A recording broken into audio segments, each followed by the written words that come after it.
Hi welcome to Tanya YouTube channel. இன்றைக்கி என்ன video பார்க்க போகிறோம்னா, தன்யாவுக்கு நான் என்ன கீரை கொடுத்தேங்கிறத வீடியோ. இந்த நூல்கோல் இருக்குது பார்த்திங்களா, இந்த நூல்கோல் மேலே இருக்குல்ல இலை, அந்த கீரை தான் நான் குழந்தைக்கு கொடுத்துருக்கேன்.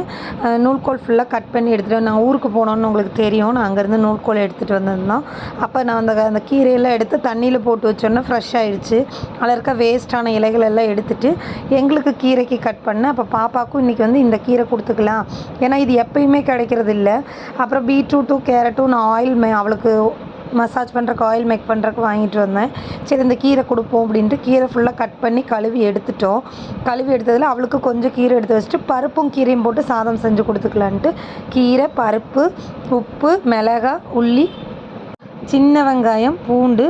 எப்பயுமே நான் வெந்தயம் போட மாட்டேன். என் ஹஸ்பண்டோட அம்மா வந்து வெந்தயம் கொஞ்சம் போட்டு கொடு சொல்கிறாங்க எது கொடுத்தாலும் அப்படி. அதனால் சீரகமும் நான் வெந்தயம் ஒரு துளி ஒரு 2-3 வெந்தயம் மட்டும் எடுத்திருக்கேன். இன்றைக்கி வந்து நல்லெண்ணெயில் தான் செஞ்சு தர போகிறேன். நெய்யில் நான் செய்யலை. தேங்காய் எண்ணெய் இருந்தால் தேங்காய் எண்ணெயில் செய்யலாம். நான் நல்லெண்ணெயில் செஞ்சு தரப்போகிறேன்.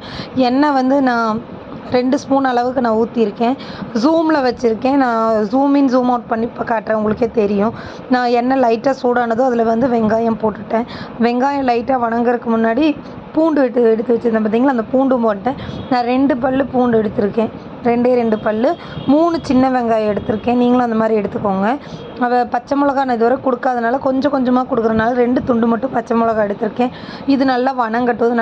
நல்லா வணங்க விட்டுருங்க. உங்களுக்கு ஆல்ரெடி என் வீடியோ பார்க்குறவங்களுக்கு தெரியும். இது நான் எப்பயுமே ஒரு அளவுக்கு வணக்கிடுவேன்னு உங்களுக்கு தெரியும். சீரகம், வெந்தயம் போட்டு இதுவும் நல்லா வணங்கணும். இந்த நூல்கோல் வந்து சுகர் இருக்கிறவங்களுக்கு, கிட்னி ப்ராப்ளம், அப்புறம் கல் இருக்கவங்களுக்கெல்லாம் ரொம்ப நல்லது. அவங்களும் இந்த கீரை சாப்பிட்லாம். நான் குழந்தைக்கு இந்த கீரை அடிக்கடி நம்ம இருக்க திருப்பூரில் இங்கெல்லாம் கிடைக்காது. ஊட்டி அந்த சைடு இருக்கிறவங்களுக்கு கிடைக்கும். அதனால நாங்கள் அந்த கீரை கிடைக்கும் போது நம்ம கொடுத்துர்லாம் அப்படி சொல்லிட்டு பாப்பாவுக்கு கொடுத்தேன். அது அந்த கீரையும் போட்டு எவ்வளோ கீரை அந்த தட்டில் வச்சுருந்தேன்னு உங்களுக்கே தெரியும். 1/2 தட்டு கீரை வச்சுருந்தேன்.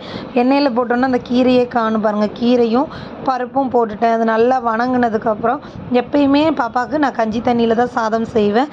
அப்போ செஞ்ச சாப்பாடோட கஞ்சி தண்ணி இருந்தால் கஞ்சி தண்ணி, இல்லையா வெறும் தண்ணியே ஊற்றி கொடுத்துருவேன். இப்போ வந்து கஞ்சி தண்ணி ஊற்றி சாதம் செஞ்சாச்சு.